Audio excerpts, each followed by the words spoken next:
Now, so it's the last weekend before the general election.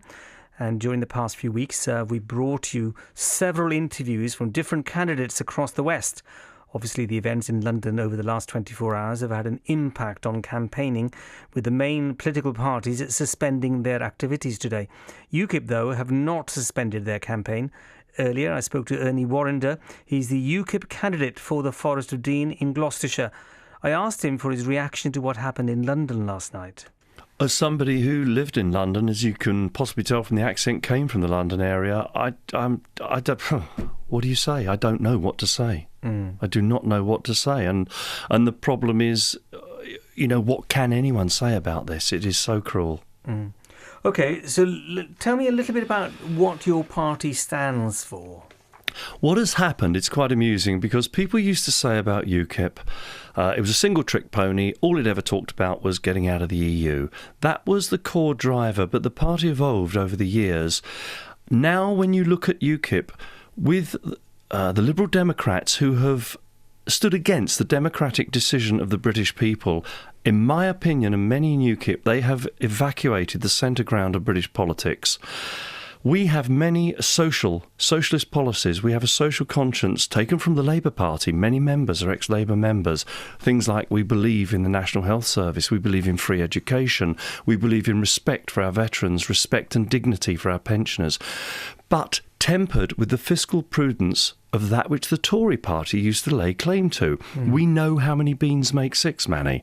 I know we can't afford £80 billion for a Victorian railway when I can't even get a phone signal in the country. Let's not talk about the figures, because we got the figures completely wrong at the referendum. So I remember talking to you then, and you were saying about £350 million for the NHS and so on. Well, that was the money going out the country. Yeah, I know. Some came back. But it's not going to the NHS eventually, is it? It's because I'm not in charge, Manny. No, but I mean, obviously that's a different question now. Let's just talk about the Asian community then, because UKIP comes across as if they don't like foreign people.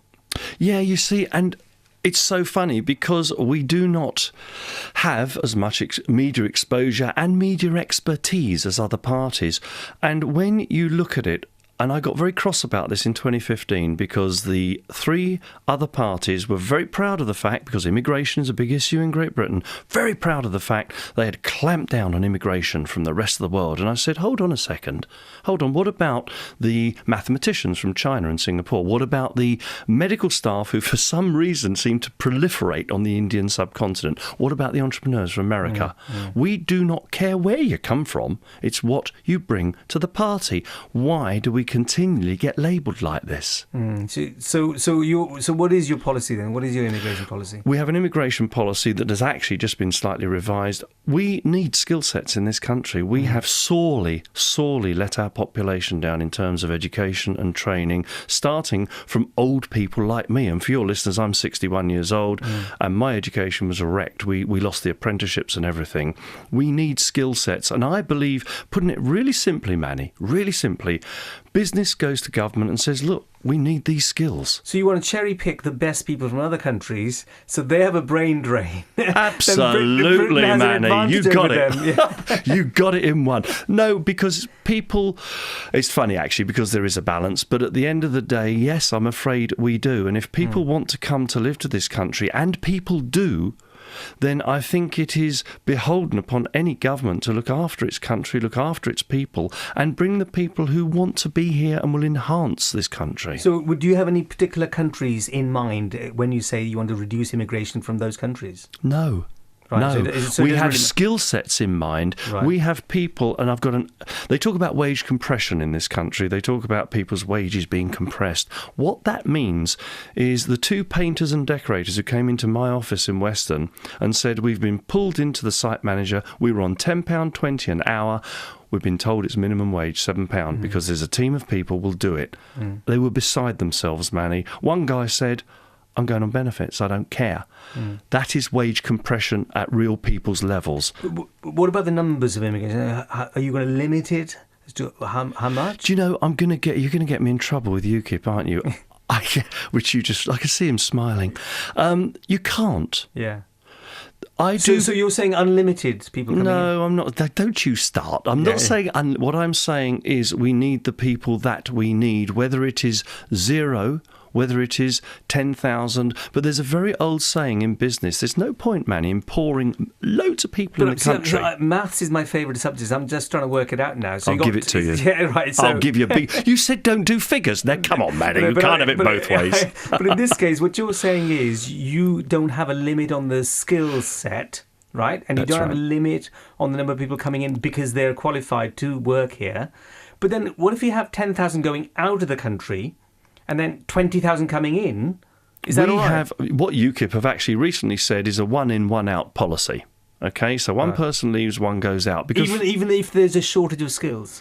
Well, you see, this is where as I said, you're going to get me in trouble, but I start to differ because we do need skills in this country. There's absolutely no doubt about it, Manny, and we do not need some other people because there are jobs being done in this country by people already here.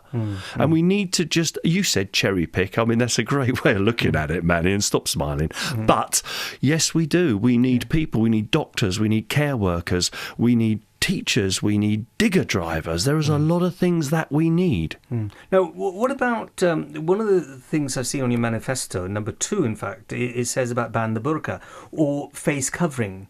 So what are you hoping to achieve with that? Whether you agree or disagree with this policy, Manny, this is what UKIP do. We put things on the agenda. We put things like this, FGM, bigamy. We put all of this on the agenda to discuss. In our community, in our country, face coverings are not the norm. We do not walk around... They have been for the last 40, 50 years because Muslim people have been coming here. In fact, in Edinburgh, people have been coming there since the 18th century, 19th century. I think the problem's quantity. The problem is quantity. That is the key issue, Manny. It's a wonderful thing when you move into a neighbourhood and then when suddenly too many people move in, you start to think, hold on a second, what about my culture? What about my values? So basically you're saying ban the burqa because it just does not fit in with our culture? No, funny enough, I personally am saying put it on the table and discuss about it. When you look abroad in Europe, because we love Europe. We don't like the EU, Manny. We love... Let's make the distinction for people listening out there. Right. Europe's a great, big, wonderful landmass full of lovely people. The EU's not. Right. Many countries there have banned it or are starting to look at it. Peace-abiding, peaceful countries. Belgium. Yes, yeah. You know, and I think it's got to be discussed. It's got to be discussed very, very openly, and we've got to lose this PC fear. You mentioned about the burqa, you're saying that it doesn't fit in with the culture, but it would have nothing to do with stopping terrorism, would it? That's not the reason. It wouldn't have helped anything if people were not wearing a burqa yesterday. I don't think that the men wear it, do they? And it is predominantly males who are committing the terrorist activity. And may I just say on the point, unfortunately, because the society we live in, CCTV plays a massive part now in crime detection, and it's a bit tricky if your face is covered, Manny. Yes, yeah. There we are. That's Ernie Warrender, UKIP's candidate for the Forest Dean in Gloucestershire. BBC Radio Gloucestershire. Travel with Gareth.